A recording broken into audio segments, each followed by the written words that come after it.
Okay, Assalamualaikum warahmatullahi wabarakatuh kepada semua murid tahun 2. Okey, bersama saya Cikgu Rizwan. Masih lagi dalam matematik, subjek mata pelajaran matematik. Okey, masih lagi dalam tajuk panjang, jisim dan isi padu. Okey. Cikgu harap semua murid-murid dapat memberikan tumpuan terhadap video yang cikgu berikan ni, dan cikgu harap semua murid tonton video ni dan fahamkan apa yang cikgu ajarkan. Okey. Kita masih lagi tajuk panjang, jisim dan isi padu. Okey, kita masuk subtajuk dia ialah anggaran panjang objek. Anggaran panjang objek. Okey, anggaran panjang objek. Okey, cuba kita lihat perbualan antara tiga orang budak ni. Okey. Sekarang ni budak perempuan ni dia menganggarkan bahawa panjang sebatang krayon ialah 10 cm. Dan apabila budak lelaki ni dia ukur krayon ni dengan panjang yang sebenar, panjang sebenarnya ialah 9 cm. Anggar ni tak semestinya tepat. Nama pun anggar kan. Anggar ni maksudnya kita dapat tahu sesuatu barang tu lebih kurang sama panjang dengan apa yang kita tahu. Okey, contohnya kita ada pembaris 15 cm. Pembaris yang awak biasa guna tu kat kelas tu, yang pendek tu, 15 cm. Kita tahu panjang dia macam mana. Lebih kurang macam ni lah. Tangan saya ni sejengkal, 15 cm. Kita tahu panjang dia 15 cm. Bila kita lihat sesuatu barang, kita boleh anggarkan sama ada dia kurang ke, ataupun 15 cm ke, ataupun lebih dan sebagainya. Kita boleh anggarkan. Kita boleh anggarkan sesuatu barang dengan apa barang yang kita tahu dia punya ukuran sebenar. Contohnya pembaris 15 cm tu lah.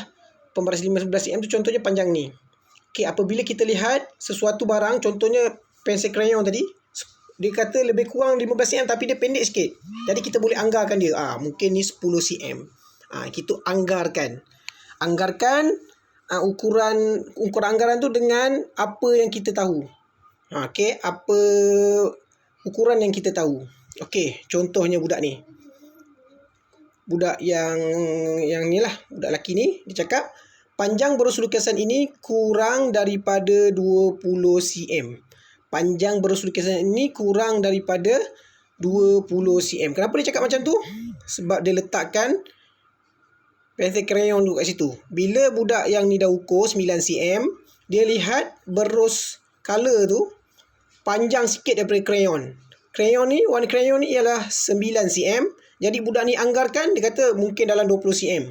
Kurang 20 cm lah berus tu. Sebab dia kata berus ni lagi panjang. Sebab dia dah tahu. Dia dah tahu dah krayon ni 9 cm. Jadi dia tengok berus color ni panjang sikit. Jadi dia anggarkan sebagai 20 cm. Mestilah lebih, betul. Sebab kita tengok mata kasar pun kita dah tahu dah berus ni lebih panjang daripada krayon. Jadi dia anggarkan sebagai 20 cm. Lebih separuh daripada krayon tadi. Dia anggar. Itu namakan anggaran. Okey. Kita lihat lagi. Okey, budak perempuan ni cakap apa? Cuba tunjuk 1 cm dengan jarak ini. Okey, cuba kita lihat pembaris kita. Kita lihat pembaris kita, tengok jarak 1 cm macam mana. Okey, kita dapat lihat 1 cm tu macam mana, kita anggarkan. Okey, 1 cm lebih kurang macam ni. Kita anggarkan. Tak semestinya tepat, tapi kita anggarkan lebih kurang. Kita lihat 1 cm tu macam mana dia punya jarak, kita boleh anggarkan. Adakah kita lihat 1 cm tu kita anggarkan macam ni? Tidak. Sebab kita nampak 1 cm tu jarak dia macam mana. Macam ni lebih kurang. Lebih kurang macam ni je. Okey? Okey. Itu anggaran. Okey, kita masuk pula cara. Macam mana cara untuk menganggar sesuatu barang. Macam saya cakap tadi, dia mesti tahu ukuran sesuatu. Ukuran sesuatu alat atau barang dalam ukuran yang sebenar, dan dia boleh anggar ke benda lain. Okey, contoh. Dia mengukur sebatang pensel. Okey, dia mengukur sebatang pensel. Katakan pensel ni lebih kurang, okey, pensel ni lebih kurang 17 cm. Okey, 17 cm pensel tu. Okey, kita anggarkan dia sebagai 17 cm.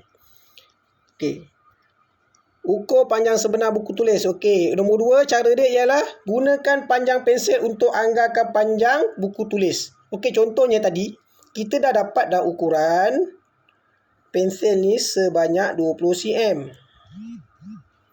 Okey, kita lihat buku ni lebih panjang daripada pembaris, lebih panjang daripada pensil yang kita ukur 20 cm tadi. Jadi berapa kita nak anggarkan buku ni? Okey, saya anggarkan dia sebagai 22 cm. Sebab pensil ni dah 20 cm sampai sini. Sampai situ ialah 20 cm. Jadi yang selebih ni saya anggarkan lebih dari 2 cm. Jadi 22 cm saya anggarkan. Sebab pensil ni tadi kita dah ukur ukuran sebenar ni 20 cm. Jarak di antara ni lebih lagi. Buku ni lebih daripada pensil ni. Lebih panjang daripada pensil. Jadi saya anggarkan tambah 2 cm. Jadi 22 cm.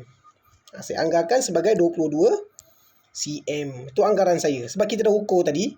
Kita dah ukur pensil tu 20 dan saya anggarkan buku ni sebagai 22. Sebab kita lihat buku ni lebih panjang daripada pensil. Okey, gunakan panjang pensil itu untuk anggarkan panjang objek yang lain. Ukur objek itu, catatkan panjang sebenar. Okey, catatkan panjang sebenar. Okey, sekarang ni saya rasa sampai di sini saja pelajaran kita pada hari ini. Cikgu nak awak buat soalan ni. Soalan nombor 6 ni. Ukur pensil tadi 17 cm tadi. Kita gunakan ukuran ni lah. Ukuran pensil ni 17 cm. Jadi awak anggarkan panjang buku tulis awak. Panjang buku tulis awak berapa cm? Panjang anggaran dan panjang sebenar dia awak ukur sendiri. Okey, contohnya tinggi botol air. Awak lihat botol air awak tu dengan pensil awak. Ataupun pensil yang awak gunakan dalam gambar ni lah. Tapi saya rasa lebih tepat pensil yang ada pada awak. Okey, gunakan pensil yang ada pada awak. Awak ukur dulu pensil awak tu.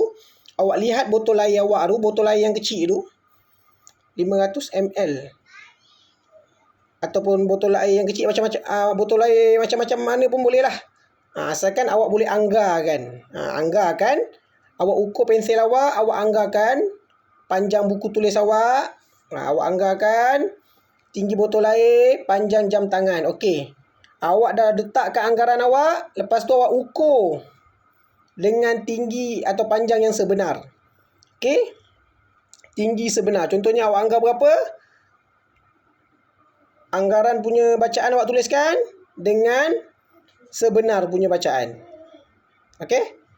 Okey, sekarang ni awak buat soalan nombor 6.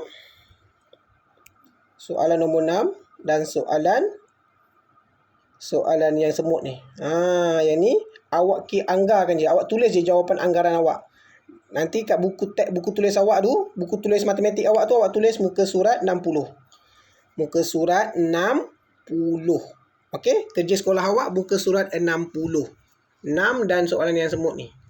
Okey? Okey, saya rasa sampai di sini saja kita punya pembelajaran pada hari ini. Cikgu harap kamu faham dan apa-apa yang tak faham boleh tanya saya. Okey, sekian. Assalamualaikum warahmatullahi wabarakatuh.